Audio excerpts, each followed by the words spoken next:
আলহামদুলিল্লাহ ওয়াসসালাতু ওয়াসসালামু আলা রাসূলিল্লাহ আম্মা বাদ। আজকের বিষয় আমাদের দেশের মধ্যে এটা আছে, 3 তালাক দিই। 3 তালাক দেওয়ার পর আবার হিল্লা বিবাহ দিই। এটা ইসলামে জায়েজ আছে? আসলে মধ্যে দুটি জায়েজ না। হানাফিরা যে আমাদেরকে কত উল্টাপাল্টা শিক্ষা দিছে, হানাফি আলেম, এটা একমাত্র আল্লাহ তাআলা ভালো জানে। মনে রাখতে হবে, 3 তালাক কেউ যদি দেই তাহলে তালাক একটি হবে, 3টি হবে না। যেমন ইবনে আব্বাসের হাদিস সহিহ মুসলিমের মধ্যে একেবারে তরতাজা হাদিস। ইবনে আব্বাস বলেছেন যে কানা তলাকুস সালাত আলা আহাদিন নবী সাল্লাল্লাহু আলাইহি ওয়াসাল্লাম ওয়া আবি বকরিন ওয়া সানাতাইনি মিন খালাফাতিল উমর তলাকুস সালাত ওয়াহিদা। রাসূল সাল্লাল্লাহু জমানে, আবু বকরের জমানে, ওমর বিন খাত্তাব রাদিয়াল্লাহু আনহু জমানে 3 তালাকে 1 তালাকই ধরা হতো।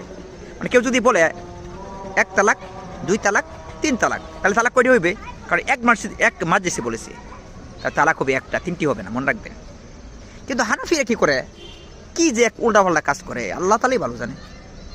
এই যে কেউ যদি এইভাবে 3 তালাক দেয়, তারা বোধহয় 3 তালাক হয়ে গেছে, এখন আর বউ জায়েজ না। বউরে কি সে ফেরত নিতে পারবে না, বিবাহ করতে পারবে না, কালাস ফেরতও নিতে পারবে না, মানে রজা করা যাবে না। কি করে? আরেক লোকের কাছে, বুইরা লোকের কাছে বিবাহ দিই। বিবাহ দেওয়ার পরে ওই লোকে কি করে, সব এই মেয়ের সাথে সহবাস করার পরে আবার পূর্বের স্বামী আবার বিবাহ করে। এটা একেবারে হারাম। এটার নাম হলো হিল্লা বিবাহ। রাসূল সাল্লাল্লাহু আলাইহি ওয়াসাল্লাম বলেছেন যে লাআনা রাসূলুল্লাহ সাল্লাল্লাহু আলাইহি ওয়াসাল্লাম লাআনাল্লাহু মুহাল্লিলা ওয়াল মুহাল্লালা লাহু।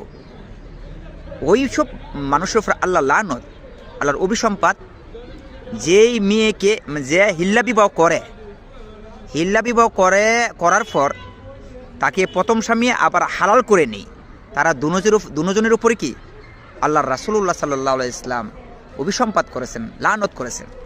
তাহলে এটা দালিল যে কেউ যদি হিল্লা বিবাহ করে, এটা এই বিবাহ বাতিল, প্রথম স্বামী জায়েজ হবে না। আর দ্বিতীয় বিষয় হলো যে একসাথে 3 তালাক দিলে কিন্তু মনে রাখতে হবে 1 তালাক হবে, 3 তালাক হবে না। আমাদের সতর্ক হতে হবে। এখন হানাফিদের কাছ থেকে আসলে আমাদের ফতুয়া, এইসব বিষয়ে ফতুয়া নেওয়াটা আমাদের জন্য মানে উচিত হবে না, বিশেষ করে তালাকের বিষয়ে। আল্লাহু আলাম।